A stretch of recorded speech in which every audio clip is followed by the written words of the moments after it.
हरे कृष्णा। श्रीमद् भगवत गीता अध्याय 2 सांख्य योग श्लोक 70।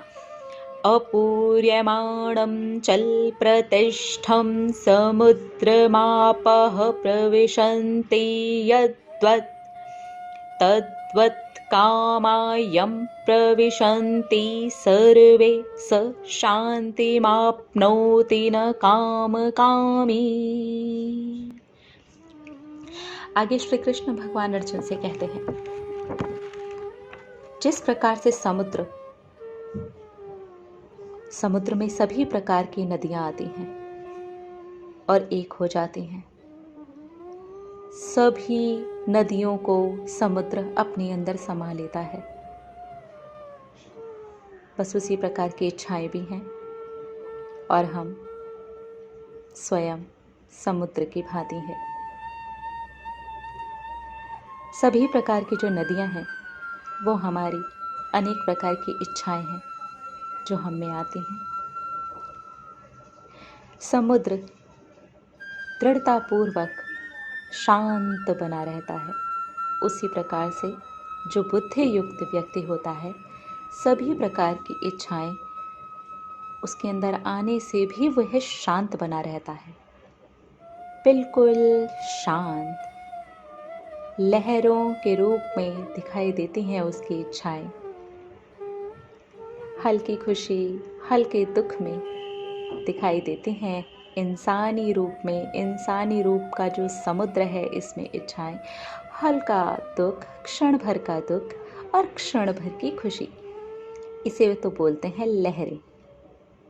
और जो बुद्धिमान व्यक्ति होता है वो क्षण भर भी दुखी नहीं होता, क्षण भर भी सुखी नहीं होता। वह शांत बना रहता है, अपनी सीमाओं को वो लांघता नहीं है। वो शांत समुद्र की भांति, देखने में भी शांत, सुनने में भी शांत, सिर्फ शांत नजर आता है। तो ऐसा व्यक्ति बुद्धि युक्त होता है, जो अपनी सारी की सारी इच्छाओं से उथल पुथल और पूरी तरह से तूफान नहीं मचा देता है। इस श्लोक का यही मतलब है और श्री कृष्ण भगवान यही समझा रहे हैं। अब इस श्लोक से तो बहुत कुछ हम सब समझ सकते हैं अपनी लाइफ में। बहुत प्रकार की इच्छाएं होती हैं और उसमें से ज़्यादातर उछल कूद मचा देने वाली होती हैं, बुरी तरह से तांडव कर देती हैं, बुरी तरह से तूफान मचा देती हैं। जब भी समुद्र में तूफान आता है तो वो बहुत क्षति पहुंचाता है।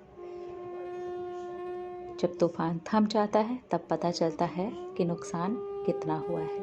बिल्कुल उसी प्रकार से जो इच्छाएं हैं हम पर अगर हावी हो गई हैं, तूफान मचा दिया है, तो इसके शांत होने के बाद ही हमें पता चलेगा कि नुकसान कितना हुआ है।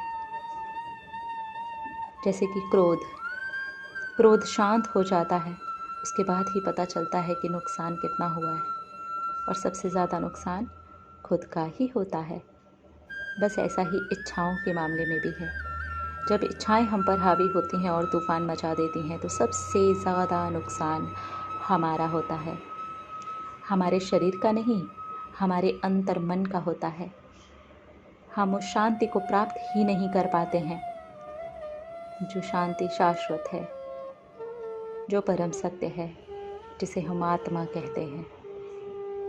वही शांति है, वही सत्य है, वही प्रसन्नता है, वही सब कुछ है।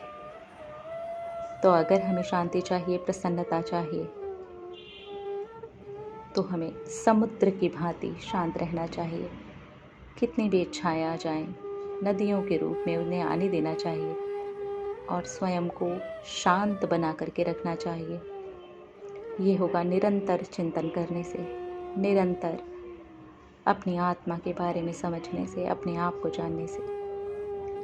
बहुत ही खूबसूरत श्लोक है और बहुत ही गहरी शिक्षा दे रहा है। मिलेंगे अगले श्लोक में और देखेंगे हमारी श्रीमद् भगवत गीता हमें क्या शिक्षा दे रही है। हरे कृष्णा।